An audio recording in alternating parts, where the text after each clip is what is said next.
Демократската постапка околу предлагањето и изборот на кандидати за пратеници од локалната СДСМ произведе масовен атак на оваа привилегирана функција од страна на членството.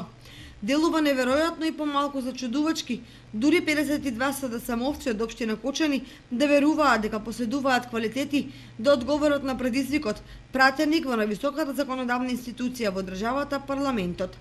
Имено толку кандидати за пратеник евиденцирале местните одбори на општинските организации на СДСМ од Кочани за престојните парламентарни избори, кои се закажани за 11 декември годинава.